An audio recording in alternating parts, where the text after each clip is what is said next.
Good morning, everybody. This is interesting, sorry. I'm Stacy. This is Walking in My Shoes, and we are loving my veteran this morning. Trying to get myself together here. Gotta be able to see a little bit. We in the motorhome this morning. Oh my gosh, now I can see. I don't feel like I'm dying here. So I wanted to say good morning. This is what happens in your hair when you sleep in the motorhome in a rest area. I took a shower last night riding down the road at 70 miles an hour. So we're on our way back. So just want to say good morning, get our morning started. I've had coffee, so now I have moved to Yeti cup solid full of something new. All right, so today we are going to talk about compassion versus enabling. Good morning, Pamela. We're going to talk about compassion versus enabling. And that was a topic that came up yesterday in one of the threads, and it's kind of a little lengthy to be able to do by just talking about it, by typing it. So I decided, let's just go ahead and do it today when we're doing Walking in My Shoes. So we often confuse ourselves in what we need to do. Good morning, There's something Sue. about a dude in a man bun that just makes Hun, himself look so. please. Yes, I know. Here, Let's put it in the drawer. Sorry. So you get Carl's comments. Your coffee cup's by the coffee maker. What the what? Your coffee cup is by the coffee maker. All right, so here's what happens. So when we go and do this, compassion. We talk about compassion. Compassion is about understanding limitations, understanding or acknowledging that somebody is going through something, understanding that people need love and support, and you can love them in spite of their flaws. You can love them in spite of their illness. You can love them in spite of their disability. That is compassion. Compassion is showing love. That's where you're going to get compassion from. Enabling is when we allow whatever we are compassionate for. Whenever we do that, that becomes enabling when we take whatever we're compassionate because of and don't let people be accountable for what actions they can do and cannot do. So it's a pretty simple theory when you work through it. And so use this for example. So if in my case, and I'll use this, we know that I have a liver failure issue, and Carl is compassionate about that. He understands that. He is supportive. He lets me cry. He lets me sit through it. He just loves me in spite of that. And so that's compassion. But enabling it becomes when I sit on the couch and say, oh my God, I'm in a liver thing. I just don't want to do this. I don't feel like doing this. I can't do this. Then he starts doing things over and over for me. That becomes enabling. And you can't do that. You can't enable people. It's like, okay, so somebody has an alcohol problem. You can't make them stop drinking. All right? You can't make people stop drinking. But what you can do is you can, one, not buy it for them, because buying alcohol for an alcoholic is enabling, right? And you can buy it for them, or that becomes a total enabling situation.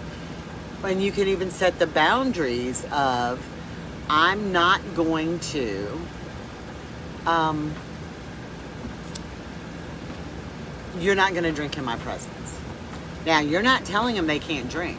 What you are telling them is, you cannot drink in my presence. So that is enabling. And there's a big difference to understand that when people are trying to stop drinking, when people are trying to stop a behavior, you need to be compassionate for that. They're doing it, they're trying. they're doing, but at the end of the day, they're accountable for that action. And that's where I think we screw up. When we become compassionate, we understand and we sympathize and we feel for them, and that's normal. That's compassion. Okay? That's what compassion is all about. Understanding that and I'm going to use Sarah Kim for an example. Understanding that her husband has a TBI and that there are certain things that she has to adjust for in her life because he has a TBI, that is completely understandable. And she has to make true adjustments because he's unable to do certain things. Like short-term memory may not be available. So what does she do? She may have to write it down. But enabling him becomes where you say, I'm just going to do it because you can't handle it right now. And so that is enabling. And we tend to do this so much, and we make an excuse which gets rid of where we're at. So you have to be very careful when you do those things. And I'm hoping that I'm making sense so that you understand. I know that we had somebody ask yesterday specifically that her veteran checks out. Okay, well, you understand her veteran has PTSD. Good morning, Nakia. You understand that her veteran has PTSD. She understands that her veteran has PTSD. She understands that that's part of his dealing with PTSD is checking out. Okay? But the fact that he doesn't pay the light bill because he's checked out, and she just decides, well, I'm going to pay the light bill, and I'm going to go get him groceries, and I'm going to do this for him, and I'm going to do that for him. Like if he's, and this particular person doesn't live with him, I'm going to take care of this for them. That becomes enabling.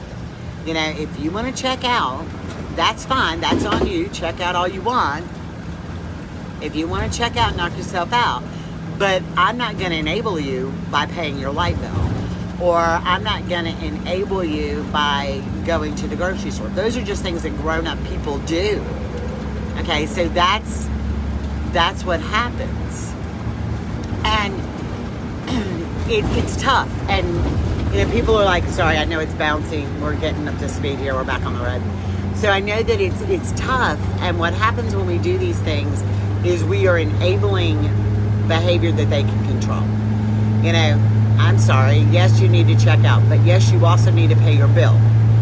I know that there was a question on there.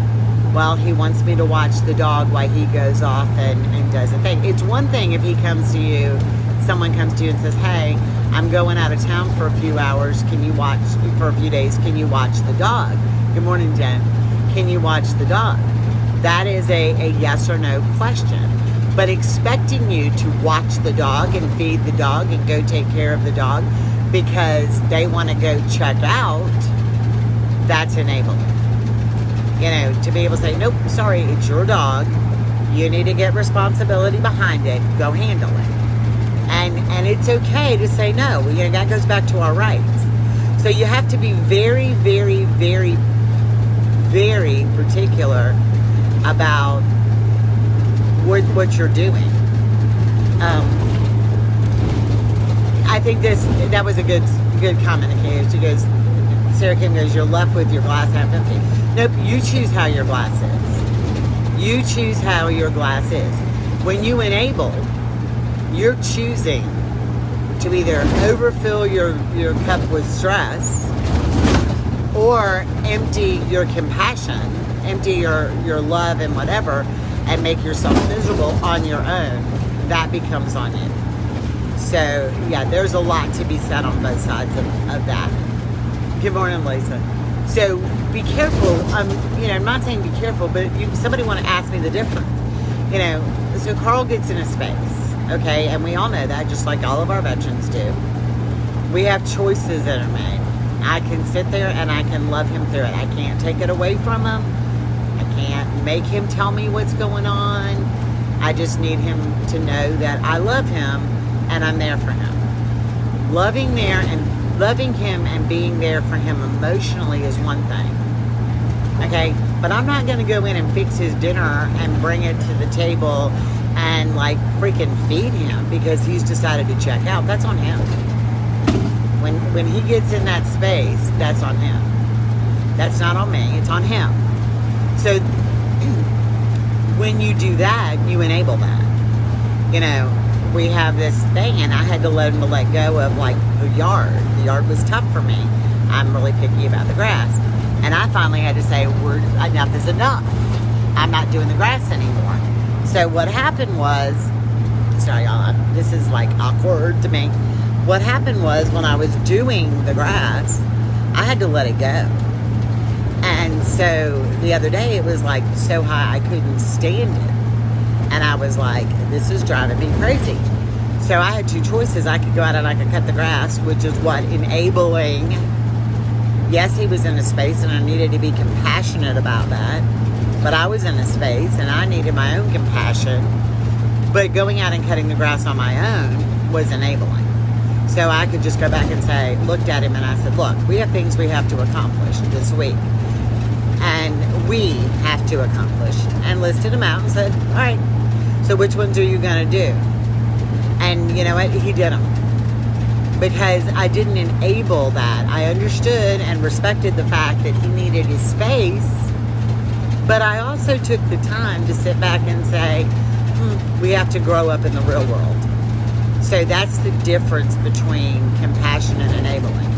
And we find, I think that as the spouses, or as people in general, we find so often that when we don't want conflict because we're afraid of conflict, when we're afraid of conflict and we try to reduce that conflict level, a lot of times we just do things because it's easier. Well, when you continue to do things because it's easier for us, not necessarily for them, for us, or for them, either way, we tend to enable that behavior. It happens a lot of times with second children, okay? When you have your first child typically, as a rule, talks sooner than your second child, or if they're, depending on how far apart they are, right? So if you have your first child will talk earlier, sooner, whatever. Second child comes along, they don't do as much developmentally as fast. And people are like, why? Well, because they don't have to ask for water. They don't have to ask for food because their brother or their sister, the older sibling, gets it for them. And that's typically what happens. I mean, you have a kid that doesn't speak right away because the brother or the sister is speaking for them. So why should they? And that becomes the same thing in this situation. You know, we think about, and I'm not saying that we enable intentionally, because I don't think we do.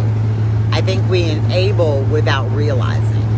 We enable because we walk on eggshells. We enable because we take our own path of least resistance. Setting boundaries is so hard. Telling people they have to be grown is so hard. It is just one of those things that we have to do. And that was probably the hardest thing for me, learning to set my own boundaries. Learning that I was the enabler. You know, when this first started, and I know it's bouncy, sorry y'all, but when this first started for us, it was really tough because I enabled so much of the behavior I didn't like. I enabled so much of what I didn't like because, oh my God, I'm not going to piss him off today. Oh my gosh, I'm not going to do this today. Oh my gosh, I'm not going to do that today. And so I allowed so much of it to go on. Like, okay, well, you know, I won't eat till 11 o'clock at night because you're in a space. And what happens for me not eating at 11 o'clock at night, I'm going to puke the whole time. So I'm up puking half the night. He's asleep because we were in a space, or I would cook dinner and want to eat together, and so he wasn't ready to eat. And so what happened is that I waited and waited and waited to eat. I got crabby. I got hangry, as he put it. We created our own conflict instead of saying, hey, look, I'm going to eat today, and I'm going to eat now, and you can eat with me, or you can heat it up and eat it later. And so learning to do that was hard. Now it doesn't bother us at all, and 90% of the time we eat together. So it's learning that you can't enable. Yes, I have compassion that you're in a space. I'm okay with that. I love you. If you need to be in that space, sit there. But I'm not. And I think that becomes part of where we go back to learning to live our dash. We have to live that dash. So yes, you have to do those things. And when you start addressing it, how do you get past the enabling stage? I think that's the whole nother topic. And we'll touch briefly on it.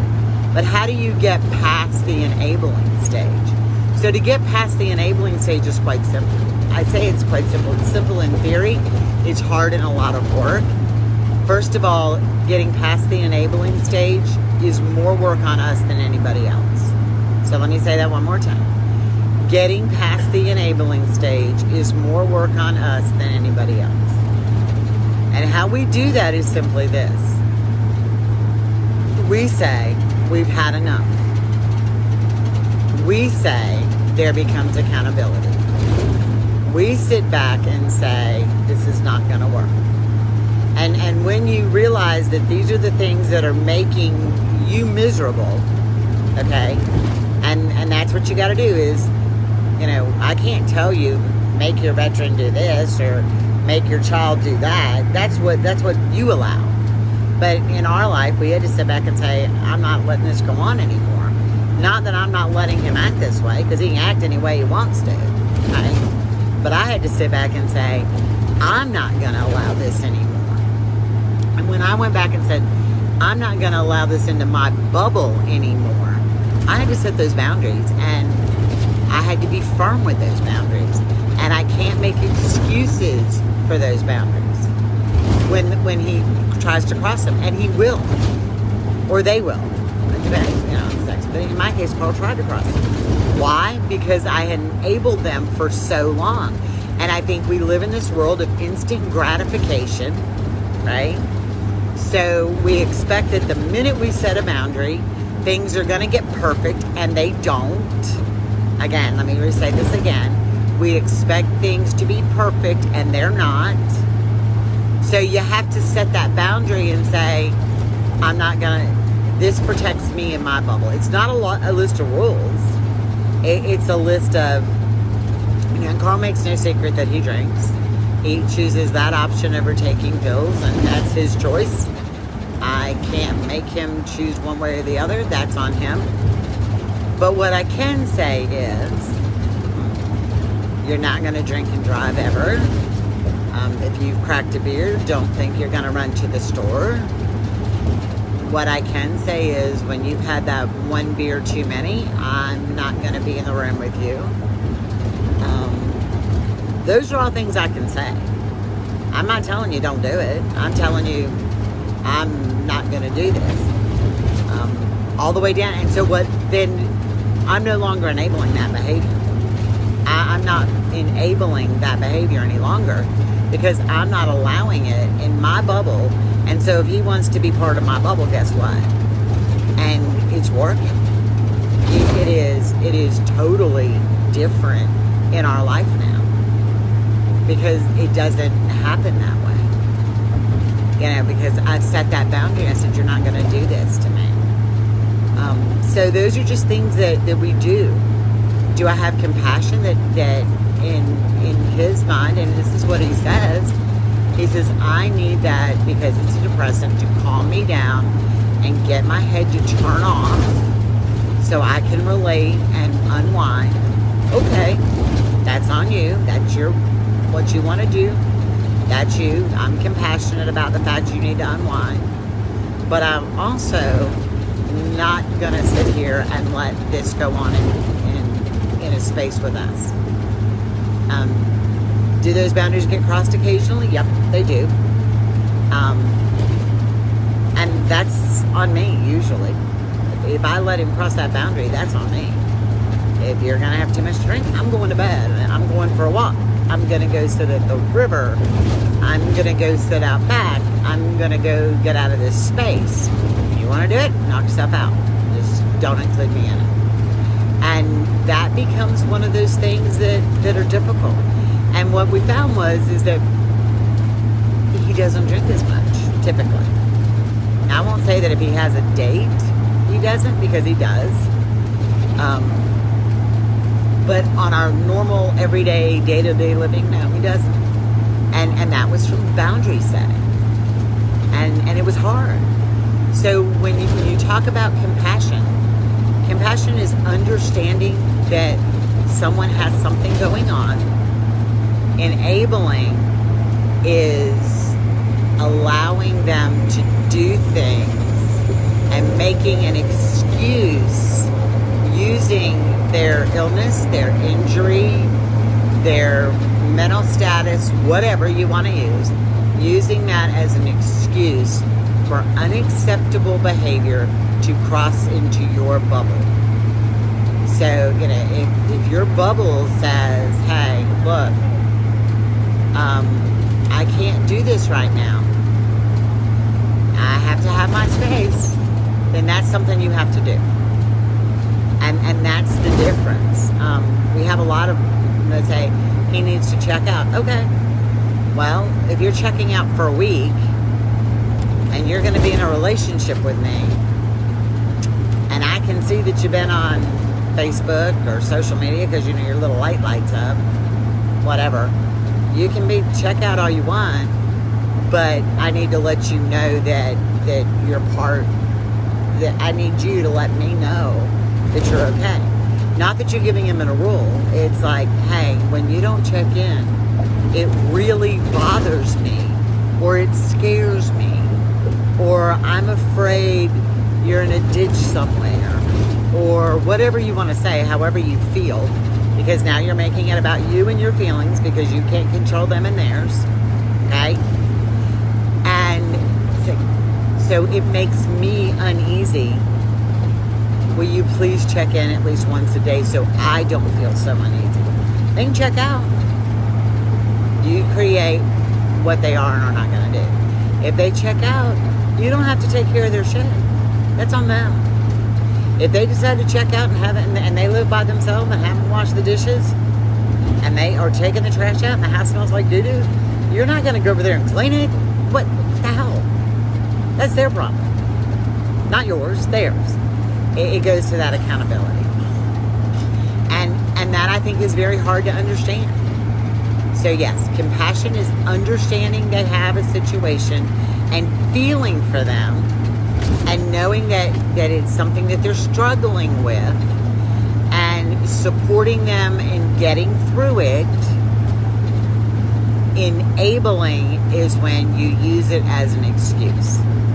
See, I'm Stacy, and I'm a bitch when I want to be and can be. I have my own personal struggles. I have my own health issues.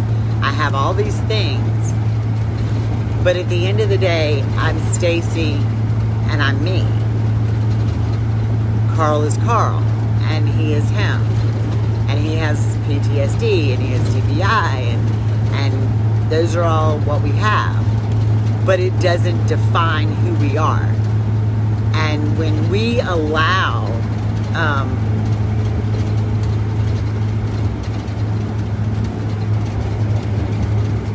I love this. If you go clean that house during the checkout, go ahead and buy yourself an enabling flag. I love it. If we allow something to define us, some specific event or illness to define us, then we are allowing that event or illness, we allow that to become enabling, and we can't do that. PTSD, y'all, we're not married or living with or in a relationship with PTSD. We're in a relationship with our veteran. See, there's a difference. I'm not in a relationship with PTSD because nobody in their right mind goes out and says, want it. A relationship that includes checking out, explosive behavior, triggers, distancing, pushing us away, all those. Nobody. Do y'all go like take out an ad in the paper for that shit? I mean, think about it from this perspective. If you had to do yourself a dating app, right? If you had to do an ad for a dating app, like a wanted ad, are you gonna go in and you're gonna put wanted? What do you want? What do you want in your partner? You want somebody who's compassionate, loving, caring, yada yada yada. Whatever you want. That's what you have. That's the person that you're with. Is their good qualities? That's the person that you're with. Okay? You list that you want good qualities. That's the person that you're with. So today, y'all take this and jot this down. If you had to do an ad today on your significant other, your spouse, your whatever, okay, make an ad for the good qualities that they have. What do you love about them? What are the good qualities that you have? That's the person you love.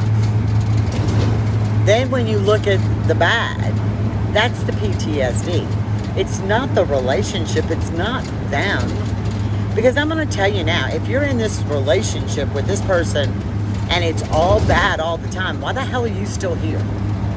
I mean, that makes no sense to me. It makes no sense. You know, I like Nakia's thing. When you're bickering, just walk off sometimes and take a time out.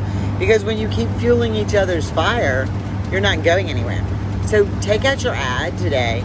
Write down what about them you love. What about them you love? What about them